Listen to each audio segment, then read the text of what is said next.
Welcome, my fellow veterinary colleagues and those working in the animal care world. I am Dr. Erin Holder, creator of the Veterinary Compassion Fatigue Project. While the veterinary field is rewarding, it is profoundly exhausting and over time takes its toll on our mental, emotional, and physical health. These blogs are my experiences of owning a large integrative hospital for 18 years while raising 4 kids with my husband, my best friend, and learning from my many mistakes. Understanding where I went wrong and how I crashed and burned has been a journey to healing myself and hopefully others. Here is my latest blog.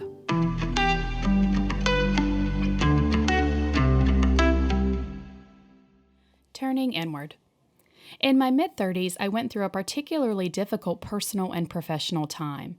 It is hard enough to deal with one aspect of your life in turmoil, but almost impossible when all aspects of your life are in turmoil. So I began looking outside for anything I could think of to find some help and hope. In my quest, I stumbled upon Eat, Pray, Love by Elizabeth Gilbert, and while I love to read about her eating her way through Italy and finding love again in Indonesia, what resonated with me most was her meditation in India. How could something so simple be so effective?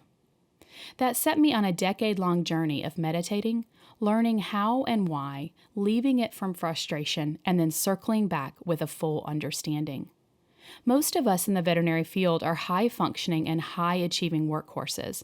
Our minds don't rest except when we sleep, and the thought of sitting down to clear our minds seems daunting and frankly not helpful.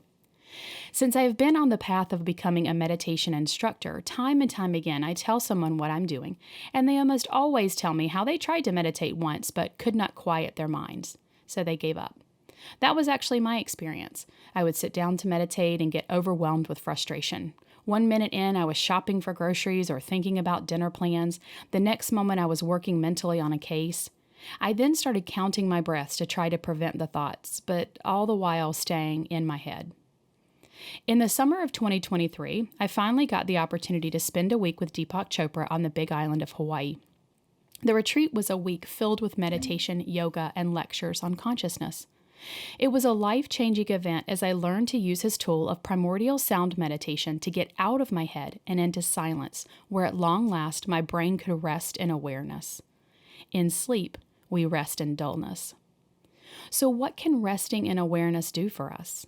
Studies reveal that it peels away stress, removes toxins, helps restore our adrenal glands, and over time has a biological and physiological impact on our bodies. It can actually change us mentally and physically. Also, I have found that with meditation, I can send a question out to the universe, and when it's the right time, I will get the answer that I need. It beats the hell out of trying day in and day out to get that square peg to fit into a round hole. Looking back on my work life, I would often come home more exhausted than ever from trying desperately to get something or someone to bend the way I wanted. We certainly tend to do this as business owners. Over time, we feel like we know best, and it's easier if everyone just falls into place. Yikes.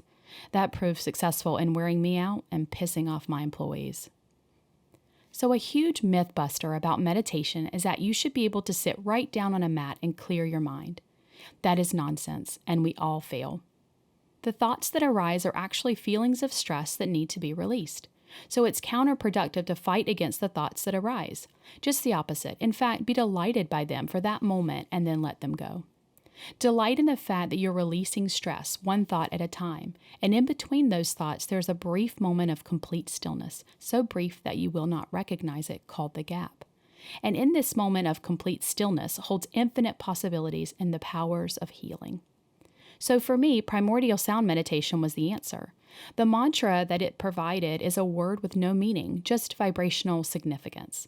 So when you recite the mantra to yourself during meditation, there's no meaning associated with the word and therefore nothing for you to think about. It is a repetitive sound that helps us turn inward. Meditation is about finding out who we truly are, not who we think we are. It is about getting in touch with our souls. While we think of ourselves as veterinarians, mothers, husbands, sisters, and brothers, those are just labels.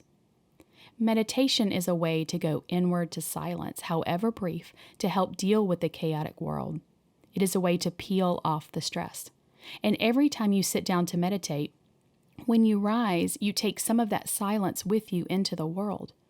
But life is crazy, so you must go back time and time again to bring that silence over and over into your life and watch your limitless possibilities unfold. While this practice was originally associated with religion, it never has to be. It should traverse all religions to all humans looking for peace and stability. Join me on YouTube as I begin to lead you on a few guided meditations that I hope you will love. Find me on the Veterinary Compassion Fatigue Project Spotify podcast, my website, Facebook, and YouTube at TVCFP. Let's keep talking about what we face in the veterinary and animal care world and ways that we can help each other. Reach out if you have a particular topic you would love to hear about. Subscribe to hear updates on our annual restoration retreat to be launched in spring of 2025. As always, I hope you find what you're looking for and share it with anyone who needs it. With love and hope, Dr. Erin Holder.